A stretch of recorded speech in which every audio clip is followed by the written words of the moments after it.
Before we start with this debate, I would like us to pay tribute to Mozambique and the recent floods that happened in Mozambique in the last month.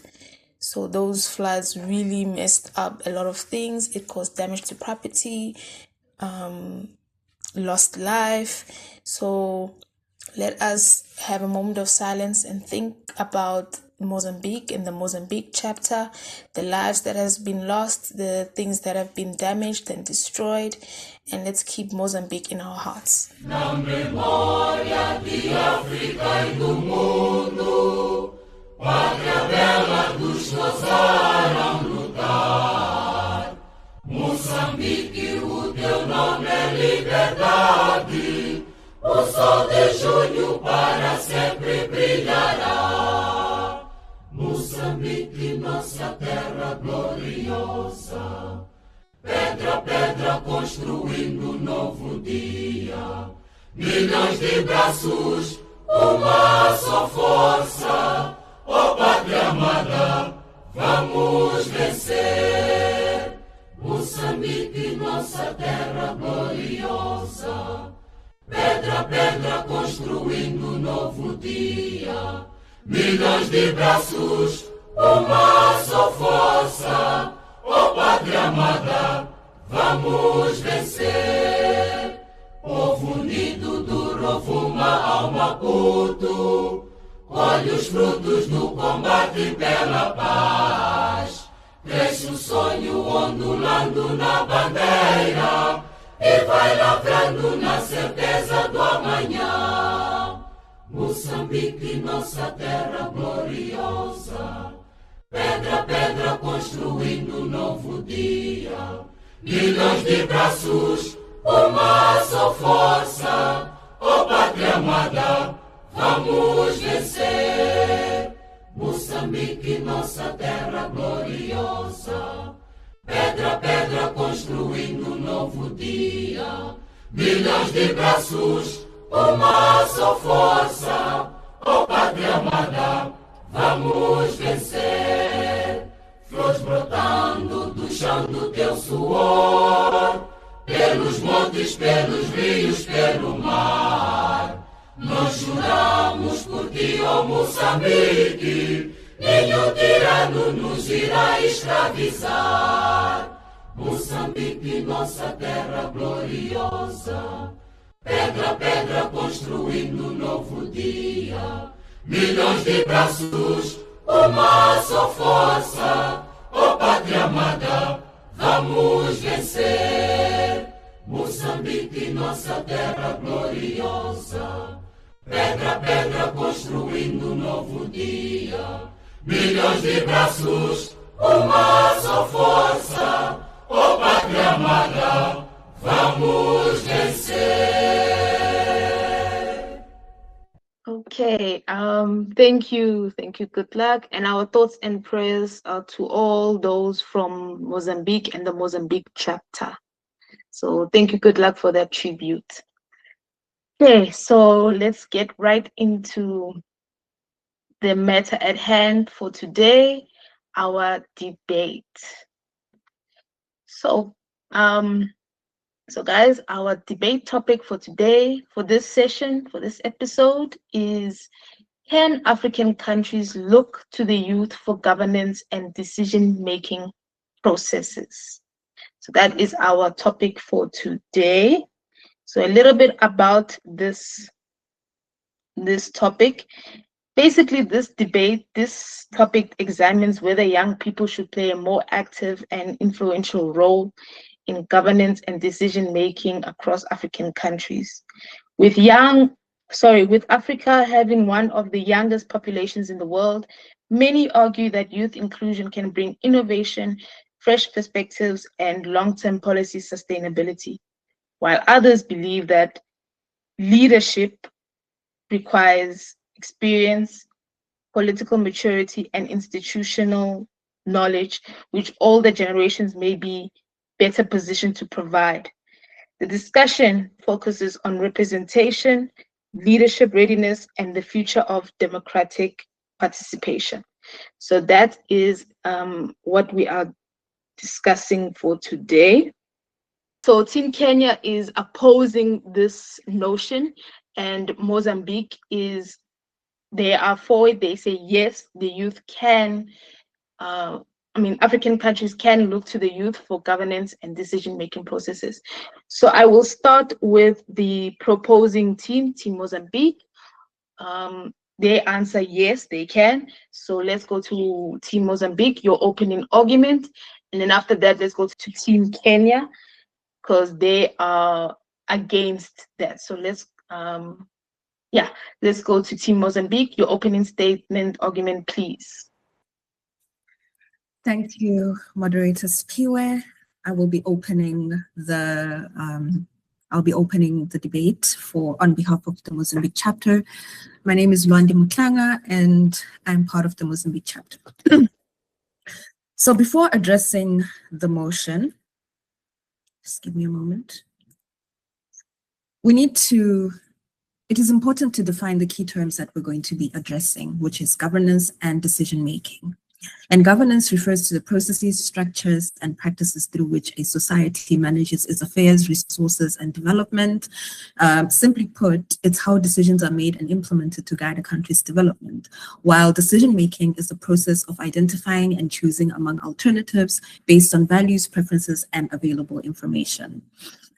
So now that we understand these concepts, our motion is, yes, African countries can entrust these processes to its youth.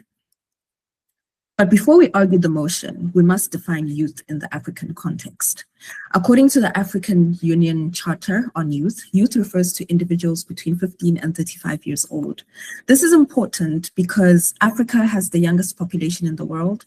Over 60% of Africa's population is under 25, and in countries like Mozambique, the median age is under 20. So this means that the majority of those that are being governed are young, yet governance structures remain dominated by leaders in their 60s, 70s, or even 80s. And we must also look at the liberation legacy. And Africa's current elder leadership largely comes from the liberation struggle generation. And these leaders fought colonialism, brought independence, and built foundational state systems. And we honor them for that. But liberation was never meant to end in permanent occupation of leadership. Even in athletics, a relay race requires passing the baton. If one runner refuses to release it, the team loses. So Africa must transition from liberation governance to innovation governance, because today's Africa faces different battles where liberation era solutions cannot fully address the fourth industrial revolution problems that we're facing today. And they say the hardest surgery in Africa is removing a long-serving leader from a ruling chair. So history has shown us that no generation rules forever. Therefore, renewal is necessary for survival. Thank you. Spiwe. Okay, thank you. Let's just pause there for now. Okay, let's go to Team Kenya. You oppose the notion. Please start with your opening statement / argument. Okay, our opening statement is that youth is just energy. It has really nothing to do with leadership. Leadership is more of values, it's more of character, it's more of competence. And we agree with the definitions that our sister made about governance, about decision-making, and about the youth. And one of the things she said is that the population of Africa is fairly young, and it is true that that is really true. But being young, those are just demographics that do not automatically translate into governance capacity, because governance is not about just the youthful energy. It's about experience, it's about representation, and it's about balancing it with readiness to lead. And one of the things that we've had recently is that there's a study that just came out, I think a few weeks ago, from a neuroscientist who actually said that since the 1800s, that the capacity of young people that we have now to think cognitively has gone lower than all the other previous generation. So that means that in terms of attention, in terms of memory, literacy, numeracy, and also the general IQ that young people have actually gone down. And for that reason, when we talk about decision making, we are also talking about processes that are a little bit more concrete, a little bit more requiring a lot of critical thinking, which actually young people now do not have. As much as there's all the innovation and all that, there's too much dependency on AI, there's too much dependency on tech, and a lot of research also has shown that too much time spent on gadgets is actually affecting how young people think. So that's why we strongly oppose this motion.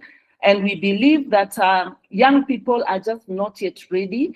And because of the things that we have mentioned, that there's need for more time in terms of mentorship, in terms of even changing our educational systems, because even our systems are not focused on helping young people to think critically. Most of the systems of education in Africa are just for passing exams. So young people do not have the critical thinking ability that is required to be able to make informed decisions, and for them to be able to make decisions that really affect governance. Thank you. Okay, thank you. Okay, since now the opening statements have been opened, so now we need to discuss. So, Team Mozambique, what Team Kenya has said, do you agree, disagree? What are your points? And also vice versa. What made the other person say, no, I have to question this? So let's question each other here. Okay, Randy, go ahead.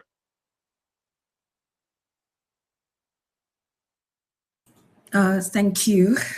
Thank you, moderator. So Grace mentioned experience and youth being energy. I think every generation was once labeled impulsive. And during the liberation struggles, I focus on liberation struggles because those same leaders that are present, the elder leaders, they were once youth and they were young freedom fighters. And in that time, they were called reckless, but today they're called heroes. So youth activism reflects passion, and passion drives reform. So energy is not instability, it is momentum. And also experience is valuable, but experience alone does not guarantee effective governance. And many of Africa's long-serving leaders have decades of experience, yet we still face youth unemployment, corruption, economic stagnation, brain drain. So experience without innovation becomes repetition. And furthermore, today's youth are highly educated. And in the end, leadership is about competence and vision, not age. So that is my rebuttal point. Over.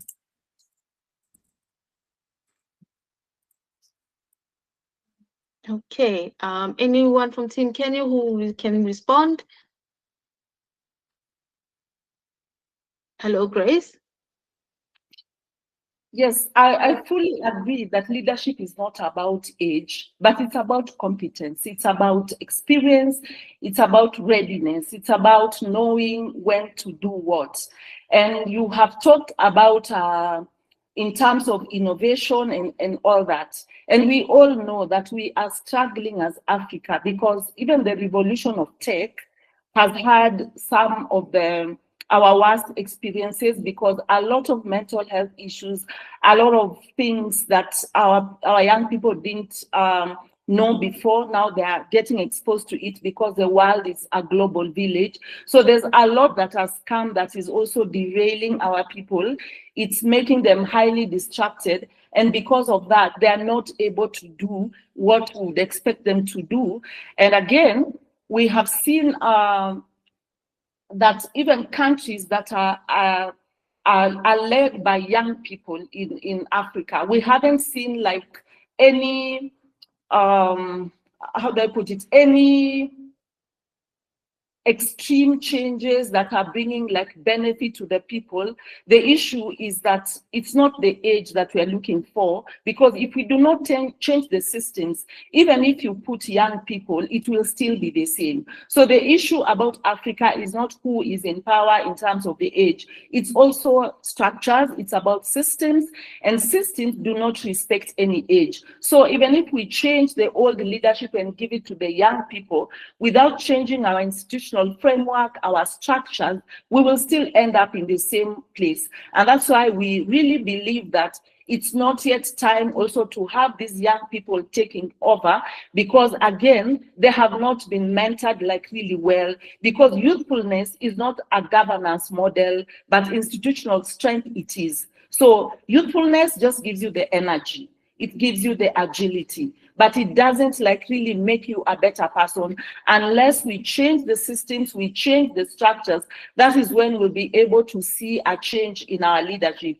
So, and again, we have seen that young people are easy to manipulate.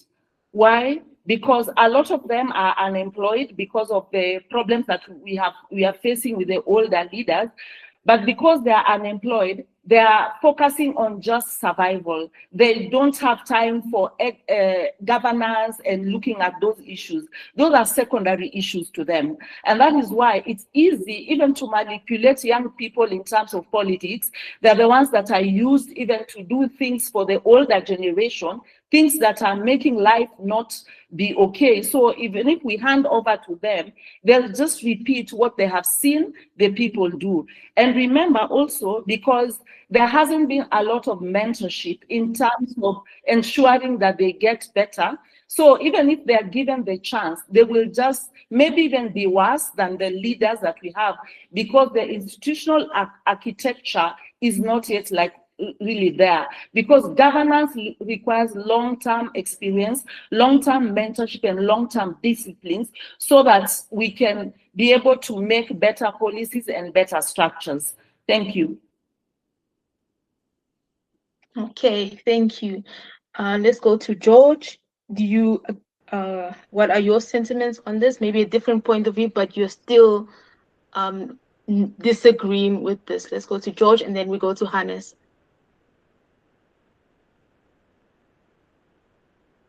Hello, George. Okay. Hope I can be. Hello? Hello, yes, we can hear you. Go ahead. Okay, thank you. I want to support our sister Grace on the issue of to do with the youth being not in a true picture to lead the continent, to lead the people, to lead Africa. Because not only on manipulation, being manipulated by the older people because of unemployment and so on, you find that the situation is actually not ready for the young people to lead. For example, I look at the issue of integrity. Most of the youth in Africa lack that personal integrity.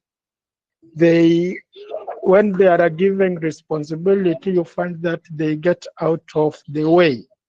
Like just looking at, for example, in Kenya last year, by May, one of the banks in Kenya actually gave a notice to sack over 1,200 people, employees, simply because they realized that through the audit which was carried out, that there was manipulation of transactions favoring the employees.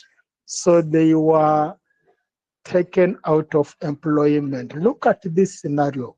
You can now understand how difficult it is for youth to have the ability to do with the governance and the decision making which are right for Africa. And that is why we are still struggling because of this issue. This is just Kenya. What about across Africa? How many, because of technology, how many people are taking advantage to use over the population for their own benefit. Thank you. Okay, thank you. Okay, let's go to Hannes and then we'll take some thoughts from the audience. Okay, so Hannes, go ahead. Yeah, once again, good afternoon, good evening, colleagues. Yeah, thank you for the opportunity. Yeah, let us go because all these old generation, which is leading us right now, they were so young by that time when they were fighting for the liberation struggle, which means they also took the baton whilst they were young. So they are supposed to have a certain situation whereby we are going to have a bridging the gap. What I mean by that, including the young people in leadership position, while allowing or guidance from more seasoned individual combines fresh, creative concept with seasoned expertise to produce a more successful and balanced leadership culture.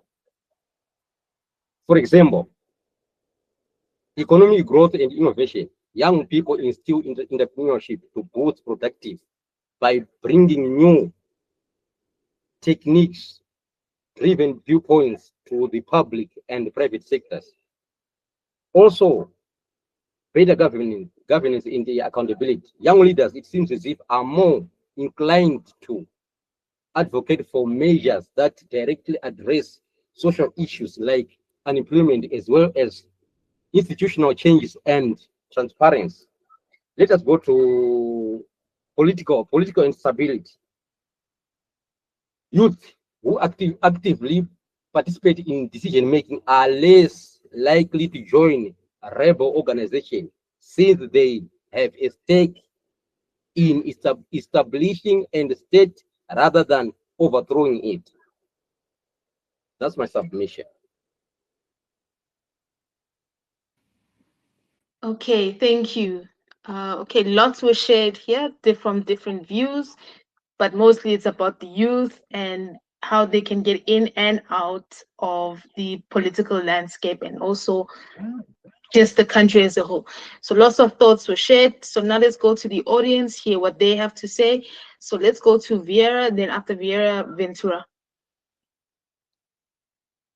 Hello, Vieira. Okay, thank you very much. Thank you very much for the opportunity. So the two teams have given convincing ideas on the topic that is being discussed. But I also support the topic that the youth, they need to be given chance. They need to give given opportunity. They need to be given trust.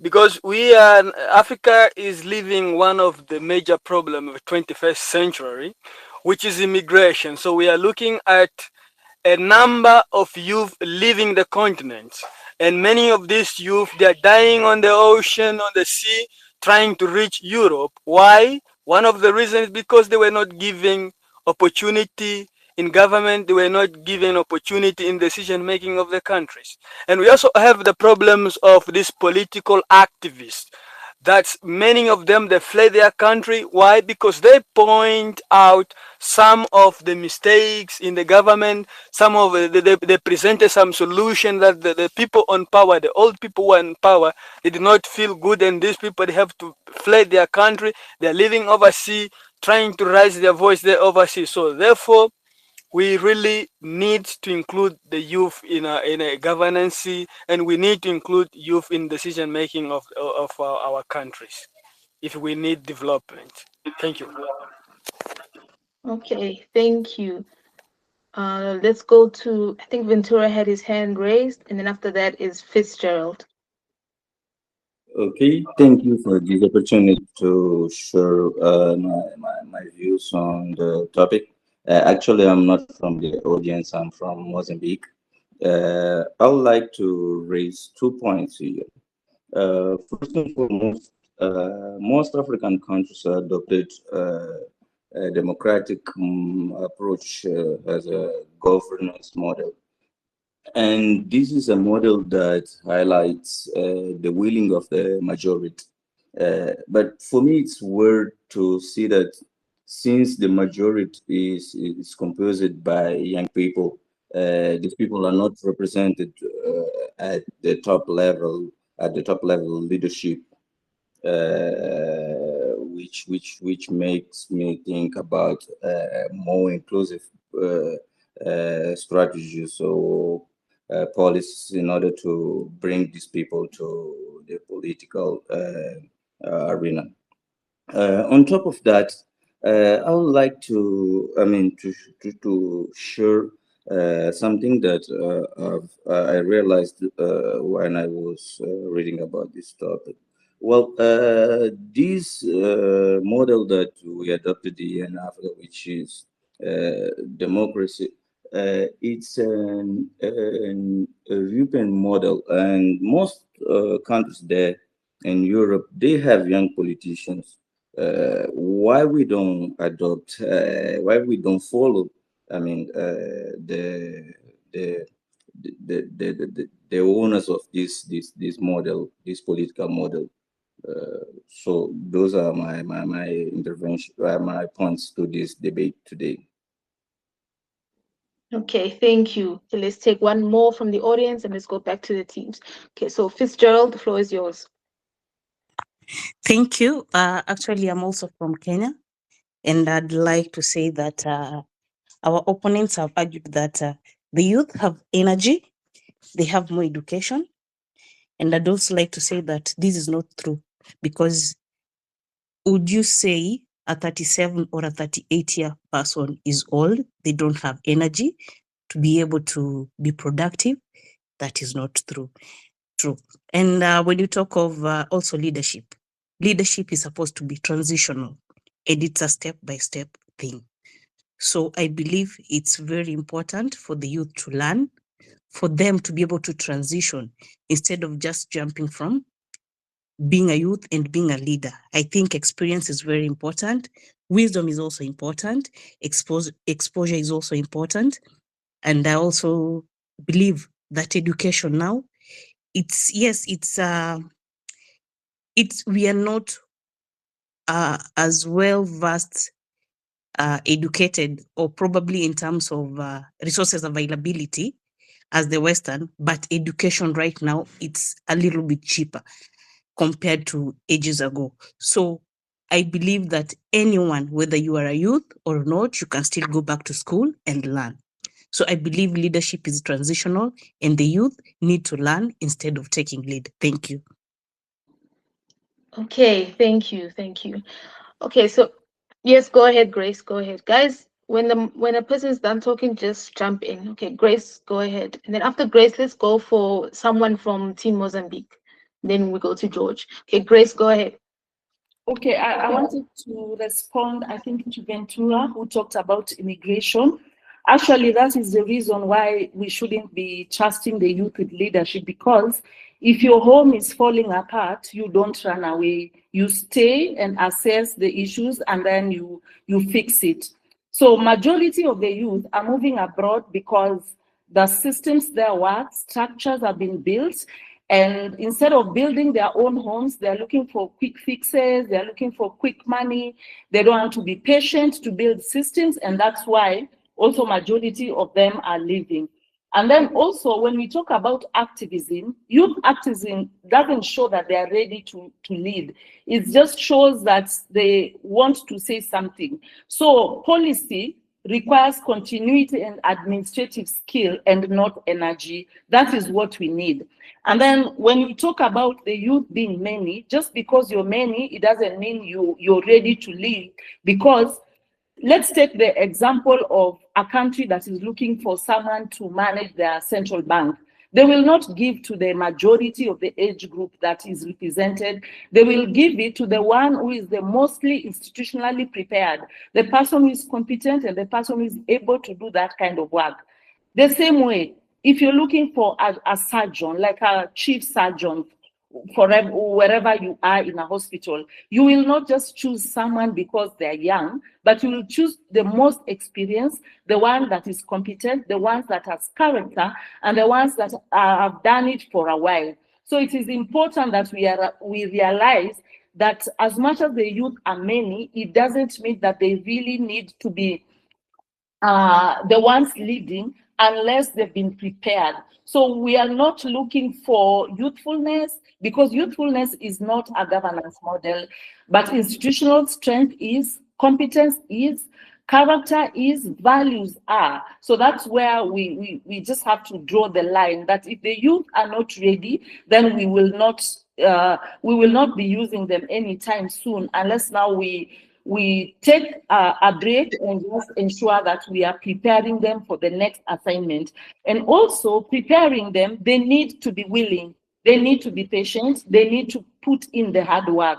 So there is no way you can be talking about innovation and we are also talking about unemployment, because really, let's just ask ourselves, what are our youth doing in tech? Many are just on TikTok, they are on social media pages, and they're not like using social media actually to develop products, to come with solutions to the problems that their people are facing, because now social media is just entertainment. Because if it wasn't that way, then we'd be having innovative ideas that are changing this continent, and we would not be having anyone living, because then we would be living that life here instead of thinking that the neighbor's home is better. Thank you. Okay, thank you. Lots were shared from Team Kenya. Team Mozambique, your thoughts on this? Let's go with Luandi first, then Hannes, and then George, and then Joaquim. Okay, so Luandi, go ahead. So the opposing team says that youth only care about unemployment and social problems in the previous points that were made. But unemployment, corruption, weak education, poor healthcare, insecurity, climate vulnerability, and even immigration, all these are governance outcomes. And when young people leave African countries for better opportunities, it is not because they lack patriotism. It is because governance has failed to create that space for them to thrive. And when youth demand jobs, accountability, and reform, that is not political apathy at the end of the day. That is political awareness. And the real issue is that youth are impatient. The real issue is that systems are impatient with youth. We deny them leadership roles, we demand decades of experience, and then criticize them for not building systems. You cannot exclude the majority of the population from decision-making and expect different results at the end of the day. And if youth are the most affected by governance outcomes, then youth must be part of governance solutions. And by that, inclusion builds nations. And that is why we support the youth motion, because one day, in the past, those same leaders that are in position that are ruling and that are making governance decisions, they were once youth and they had not as much experience as today's youth has. Thank you. Yeah, I just want to. Okay, let's go to George. Let's go to George. Let's go to George and then Hannes. Okay, I want to say that all the views being given out by our opponent from Mozambique, they are actually, we can say, partially fine. But what I can suggest is that when you see youth, they are moving from Africa, from their countries, going to other countries, it's just because of lack of focus. You compare the present youth and the youth that were there who fought for the freedom that we are talking about, the freedom from colonial powers. These are two different groups. Those who fought for the freedom, they were pressing on. But what we have right now is the youth can have that synergy. They come out strongly, but along the way, they lose focus. And when they lose focus, they decide the better way is to run away from the responsibility, which is a failure of governance. You have to fight from within. Just let me also put an emphasis on lack of focus. In Kenya, in 2024, when the government proposed to bring about a finance bill for 2024, which was meaning that we were going to pay more taxes on food, on internet, on basic things. The youth came out strongly and they said no. And when the government realized that they were not going to go through with that bill, they decided to keep cool. And when the government kept cool, what did now the youth come in with? They now brought other demands that the government has to be abolished, the president has to resign, the military has to take over the nation. You see, that was a lack of focus, which is affecting many of our youth in Africa. And when they reach that area, that stage, they decided that they better go away from their countries, and that is why we are lagging behind. So unless the youth have the stamina, it will be difficult to change Africa, because they still feel that they can rush for things which are not coming on the way. There is need for patience, and there needs to learn, and there needs to transit these issues to a better focus. So I still oppose that youth have a long way to go. Thank you. Okay, thank you. Let's go to Hannes. Okay, let's go to Joaquin. You are part of the Mozambique chapter. Yeah, thank you very much for this opportunity, and I would like to contribute and give my opinion about this issue. I would like to start by make a reference from Jomo Kenyatta. Jomo Kenyatta was the first prime minister of Kenya and also the first president of Kenya.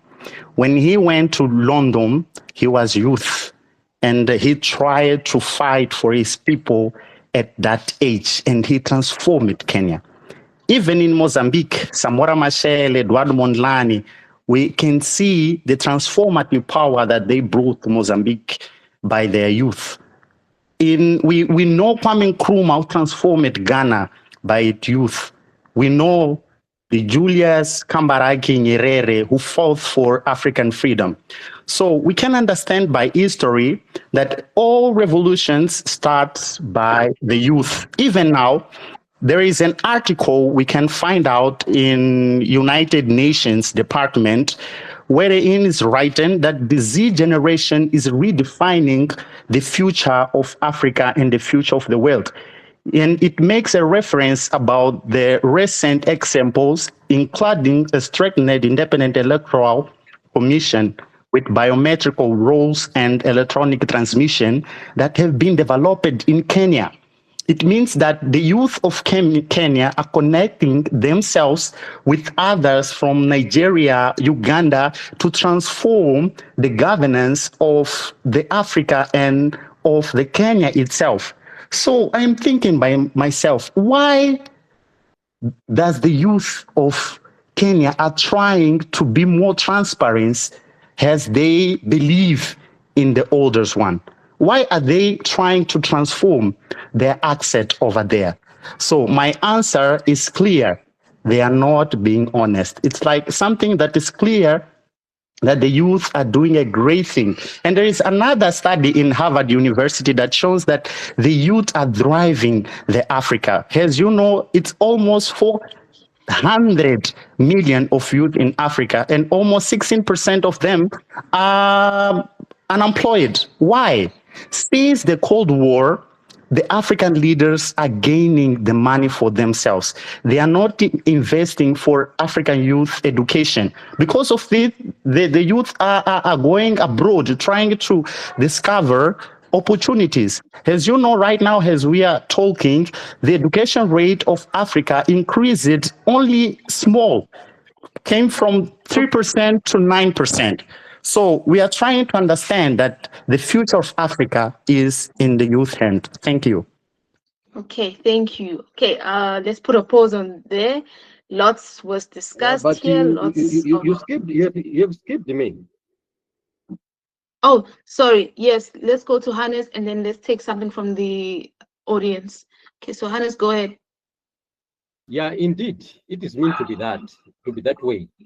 African countries look to the youth for the governance and decision-making process because, in contrast to elder people who have nothing left to lose and no future to strive for because they are living out their final days, younger people have the energy and desire to experience and witness positive things blooming in their everyday life. Let us take a good example. As far as position is concerned, they are giving each other according to their liberation credentials. If you can see in each and every 5 years, because after the election, they keep on recycling same people. The the same the same people who have paid to another ministry or to another area is being recycled to another area and is going to deliver nothing. So that's why we are saying that they should have to also give the button to the young generation in order for them to pay for their future. That's my submission. Okay, thank you. Okay, lots was discussed, lots of things were shared. Let's go to the audience, hear what they hear what they think. Okay, let's go to Nicole. Thank you so much. I hope you guys can hear me. Well, just like we all know, everything has an advantage and a disadvantage. So, yes, we're bringing in the youth for governance and decision making. It has an advantage. It also has a disadvantage on the other hand. But I'm going to stand with the more advantageous part, which is yes, we need the youth in the governance. If you look at Africa, the youth are about 20% of Africa's population, which is a pretty big population that we can't just leave behind. You know, before we say no that the youth should actually not take part in the decision making, we have to know that when we say no, what are they going to do after the no? We haven't looked at that part.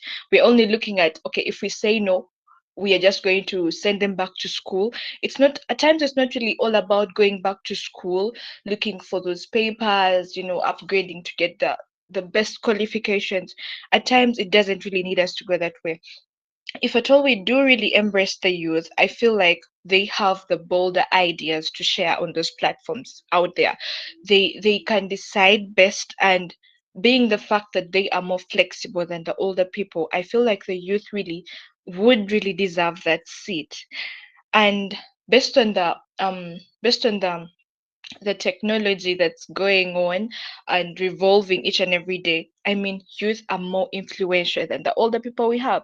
Okay, now, if at all we do say that we are not taking the youth, what are the youth going to resolve to? If you guys do not give youth the platform, if you do not give them the chance to share out, to pour out their voices, youth are going to resort to crime. And we don't want to hear that, because I mean, if at all they start committing crime, we are going to be like, the youth are committing crime. They are going to resort to drugs. They're going to become a menace to their community, to the country, and that will not be good, because that will greatly affect the country's economy and background and each and everything. So I feel before we say the no, we have to know that if we say the no, what are we putting in place for the youth? If we are not really putting anything for them, then I would stand my ground and be like, yes, they really deserve the chance for the governance and decision making processes. Thank you. Okay, thank you. I just want to read this comment from Nicole. I think it's very important here. Okay, so Nicole says, majority of the youth are moving abroad not because they are rushy decision makers. All of us, all of us on the ground know the reality. It hits hard though to know that the phrase of remain and change your country actually never comes to be real. Remain and change your system without access to free and fair leadership, bribes swinging in here and there, transition of power becoming more of a personal position than it should be. Youth are like any other human beings who just want to figure out a life and not to harm anyone at all. So those are Nicole's sentiments. So thank you for that. Okay, let's go to Ventura's hand was raised first, and then Luandi. Hello, Ventura. Okay, let's go to Luandi then. Thank you, Spiwe. So there was a mention of the decline of critical thinking due to technological dependence. I think we need to be honest concerning that part. Technology is a tool, but then dependence is a governance and education issue, not a generational flaw. And if critical thinking is declining, we must ask who designed the education system, who set the curriculum, who regulates digital policy. That is governance, because that's our focus, governance and decision making. And blaming youth for technological dependence ignores the structural responsibility that leadership has in that context. And the fourth industrial revolution requires digital literacy. And the problem is not that youth use technology. The problem would be if leaders do not understand it. And today's governance involves cybersecurity, AI, digital taxation, data protection, innovation ecosystems. Would we rather have leaders unfamiliar with these tools at the end of the day? And also, finally, every generation fears the tools of the next. That's the trend that has been going on. Books once threatened oral tradition. Television was said to destroy intellect. And today the internet is said to end real communication. But then despite all these fears, society evolved. And the solution is not to exclude youth from governance. The solution in this case would be to strengthen civic education and critical thinking within the governance systems that are present. And yes, youth must be part of shaping the systems that shape them. Thank you. Okay, thank you. Okay, let's go to George, who represents Team Kenya. Lots of thoughts were shared here. What are your thoughts based on what was shared here? Let's go to George. Okay, thank you. I am happy with the development of the debate, and I want to say that youth, yes, we needed them, but still the African youth have a way to go to show themselves that they are ready for governance, they are ready to change the system to a better future. As we look at this, I want also to bring in an aspect that is so dangerous to our nation, to our continent. That is the drug and the substance abuse. Many of those people are involved in drug addictions are the youth. And the trend is worrying. Like in Kenya, you find that from the youth cave, they say that approximately 75 of Kenyan population falls between 18 to 35 years. But you find that among these, we have people who are drug addicts. And when you have a nation or a continent that is driven by drug addicts, things becomes so difficult. For example, I can say that from the findings in Kenya alone, it is said that from the report of Ministry of Health, that 1.5 million Kenyans aged 25 to 35 years are badly affected with the drug abuse. So take this and then take the number across Africa, and you can realize how many people are addicted to drugs. Sometimes I came about a book, I think it is called Mind Boy. I think the writer was Peter Abrams from South Africa. I can't really remember it sometimes back. And when I read that, I saw that South Africans are moved to drinking a lot. So I believe this is a problem that is affecting Africa, and the youth need to get out of this and say that we are able to take responsibilities to lead the continent. So illicit growing is so much, and we need to think of how youth can lead the continent when they are addicted to drugs. Talk of cocaine, talk of shisha, talk of so difficult drugs. They are being brewed and taken in by youth, which is a dangerous zone for our continent. Thank you.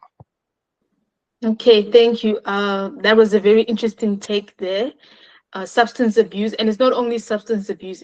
It's a number of things, number of issues that are plaguing the youth.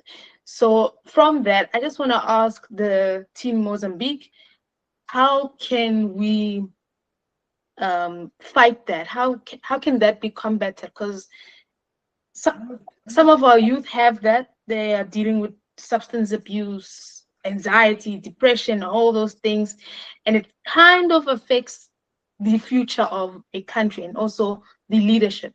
So how would you kind of combat that, or at least reduce that kind of problems that are plaguing the youth? So let's go to Luandi. Thank you, Spiwe. Well, back to governance. Substance abuse itself is a governance outcome, and it is mostly linked to unemployment, hopelessness, weak education systems, poor mental health services, lack of recreational infrastructure, and economic inequality. And if young people turn to alcohol or drugs, we must ask what structural environment produced that reality. And that's why I emphasize on governance. And blaming youth for social symptoms while excluding them from the decision-making table is very circular reasoning. And if substance abuse, referring to George's point on proving their readiness to be leaders, if substance abuse disqualifies youth from leadership, then corruption would have disqualified many other leaders long ago. So in the end, I don't think youth do not need to prove perfection to deserve participation. They need opportunity, they need mentorship, and they also need structured inclusion. And these social challenges, like substance abuse in that case, are not proof of incapacity. They're proof that governance must improve, and improvement requires generational partnership and not generational exclusions. The youth should be included regardless. Thank you. Okay, thank you. Let's go to Ventura. Yeah, let's go to Ventura first. Thank you. I do have a question to answer your question. Suppose if you are discussing gender equality, and then you don't have a woman then discussing this issue, are decisions made? Are decisions going to be reliable if you don't have a woman there? Because as far as I'm concerned, you should have a person who really suffers the issues that this group is facing, so that they can, propose measures and solutions that are useful and are great to the issues that this group is facing.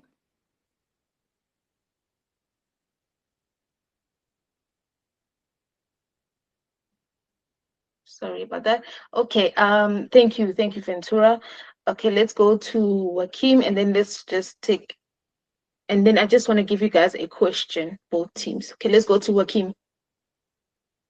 Because of time, please keep it brief Okay, and short. thank you. Yeah, thank you very much. I would like to bring and add information about the comments of George. I was looking here about some information, and there is a report that NACADA brought, and they say that there is every 6 Kenya aged 15 up to 65 use drugs, and they say that in the Kenya there are 4.7 million Kenyans who use drugs between this age that I've told you before. So he told us that there are 1.3 or 1 anything million of youth who are using drugs. But if we took this information and put in that information that I brought here, that 4.7, that means that almost 3 million of the oldest one are using drugs. As you know, the youth are aged between 15 years old up to 35 years old. So it means that the oldest one are using more drugs than the youth. Thank you. Okay, thank you. Before you add on that, comment on that, George, I just want to give you more things to consider when you do your point. So Fitzgerald says, substance abuse leads to instability, unrealistic aspirations, and poor work ethics. So youth will definitely need sobriety for proper leadership. So here are some pointers for you to kind of confront the comments made from Team Mozambique. So George, go ahead. Okay, thank you. Actually, on my reporting, I said the Ministry of Health reported that 1.5 million Kenyans from 25 to 35 years, they are the ones who are affected badly from the use of drugs. And from the same report, it says that individuals, youth aged between 15 to 24, who comprise around 632,846 Kenyans, the youth in that bracket, they are using at least one substance or more. So if you add that, we are talking about 2 million Kenyans from that report that my brother is saying that it's 4 million. So you can see how the young generation is affected. And I agree that the use of substance, the use of being drug addicted, it leads to the continent being lagging behind. And that's the problem we have right now. We have the people who are being dragged from you working. The energy is going low. Many people are addicted, and you can see the effects. No work. We are talking of unemployment, but many of the youth are the ones who are taking the initiative to unemployment, because when you are addicted, how will you carry out the responsibility? We are talking about taking over the governance, but many of this, when you are addicted, how will you be able even to bring in initiatives in the electoral forums and so on? That's why you find many things are being undertaken because of this issue of drugs, and it is a reality that the perspective of youth needs to change. Thank you.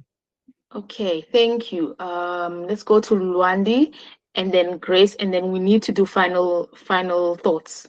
Okay, so let's go to Luandi. Thank you, Spiwa. First of all, substance abuse is a social challenge, not a leadership qualification test.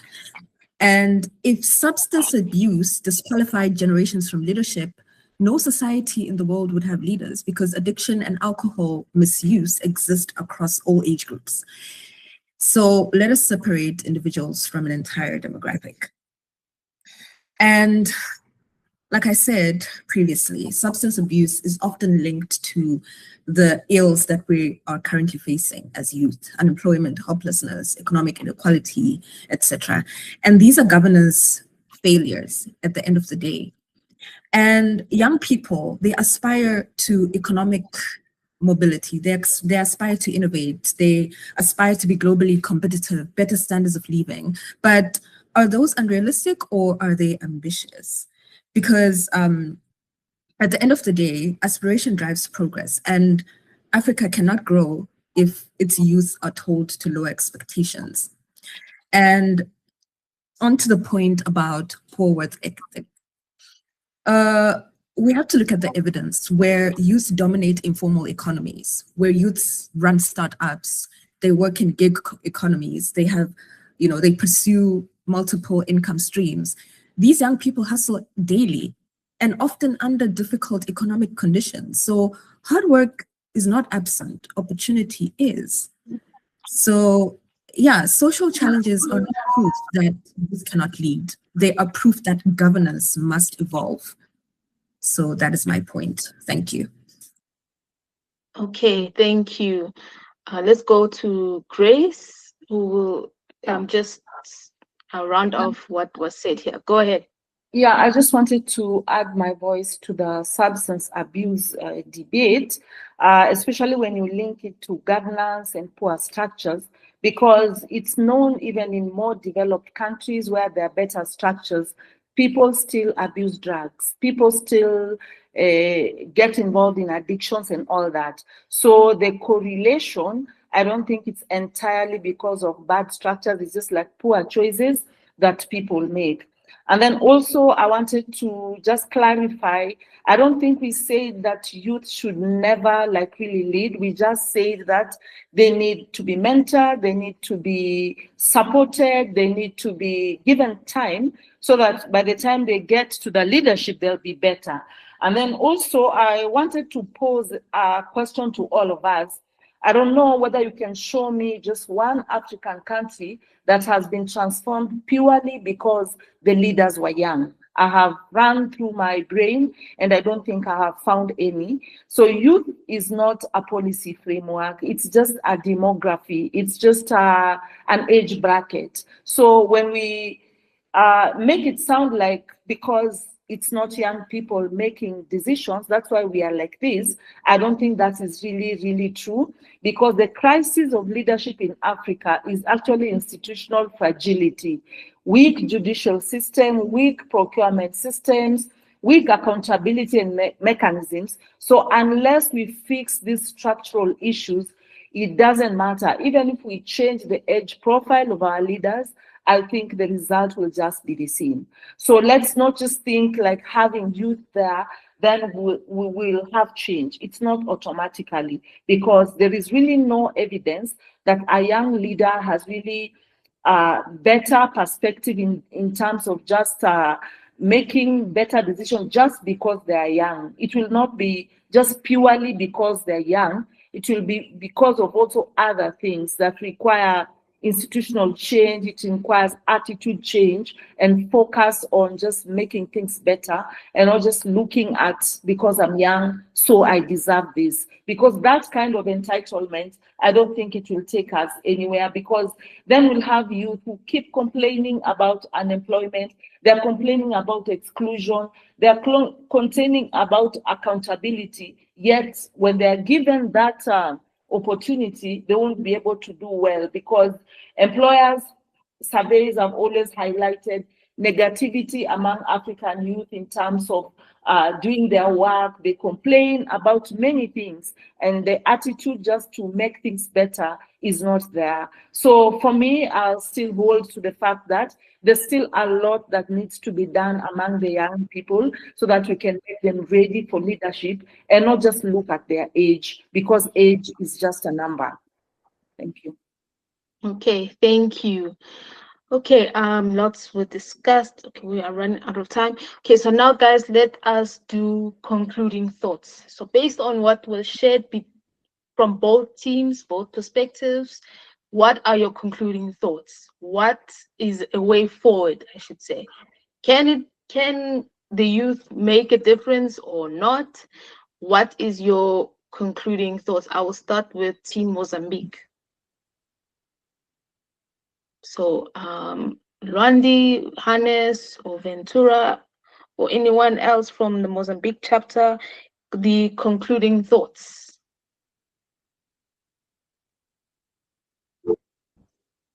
Okay, yes, Luandi. Thank you, Spiwe. Well, my concluding thoughts are that the future of African governance lies in the hands of its youth, because they're going to be the elders of tomorrow, one day. And due to the fresh perspectives and the innovative solutions that they bring and the deep understanding of the challenges that their generation faces, it's going to be more effective to partner with the existing leaders if they are also willing to be inclusive, if they're also willing to mentor the youth. And by including youth in decision-making processes, Africa can build more forward-thinking governments, because we're in a generation that is moving forward. Every generation moves forward. So ignoring this resource is not just a missed opportunity, it is a risk to progress.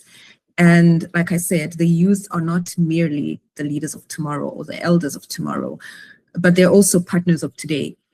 So by empowering them, by listening to them and letting their voices shape the policies that will define Africa's future, there's hope. Thank you. Let's go to Hannes. You're concluding. No, sorry. Okay, yeah, go ahead. Thank you so much. Yeah, as it was said before by Wandi, when she says that we need to run a relay, unlike marathon, because marathon, of course, yes, we know that is the march of resistance, but we don't go anywhere because it's being you are going to be the same person. Whereas relay, we are a team. To give to pass the baton to another person. It's just the same situation in which you are living right now. Our old generation must supposed to pass the baton to the younger generation in order for them to, because due to the fact when you are running a relay, you are giving a baton to somebody who has got a lot of energy, and that particular person is going to pass to another person with a lot of energy. Then our situation is going to be controlled. That's my submission. Okay, thank you. Let's go to Grace.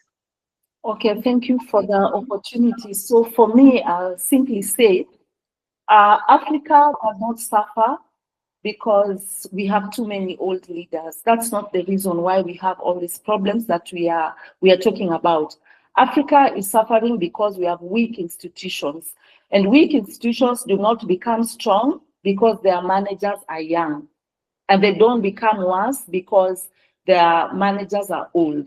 The issue is, if anything is in fragile democracy needs to change, experience is not the enemy, but instability is. So for me, whether we change the age bracket of our leaders, if we still have the same structures, the same institutions, the same weak judiciary, the same procurement systems that are not accountable, we will still end up in the same way. So the stability that we're looking at should be in terms of the better institutions and structures, and not necessarily an age issue, because age is just age. It doesn't make the situation better or worse. But if we have weak institutions, we will have the same problem, even if we change and take the youngest of the people that we have with all the things that they have. The structures are bad, we will still end up in the same situation.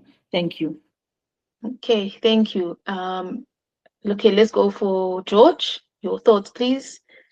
Okay, thank you. Thank you for this forum today. I want to conclude by saying that the youth have a bigger role to play in order to drive African continent to a better level towards the next century. And as a result of that, we are saying that there are many things that needs to be changed so that a transition can come on board.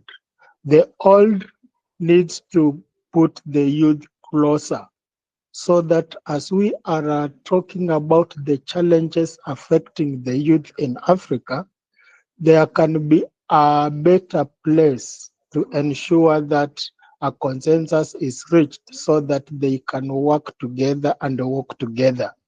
And so for that, we say that the decision-making process in Africa, the future belongs to the youth. But the youth need to be ready to be mentored. They need to be ready to take up the position strongly, and they need to have integral value so that they can make it. And if that is done, then Africa will be a better future for the generations. And I know all is well. So when we are saying that we are talking about the issues affecting the youth on the negative side, we are not nullifying that they are not supposed to be part of the decision-making process, but they need to take a lead in a positive way. Thank you. Okay, thank you. Thank you, teams.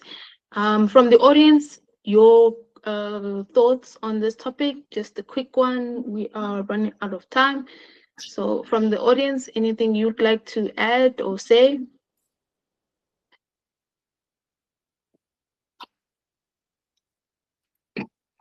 Okay, yes, good luck. Hi everyone, good evening again.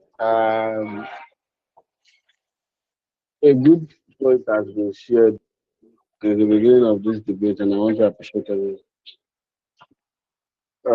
What's this thing?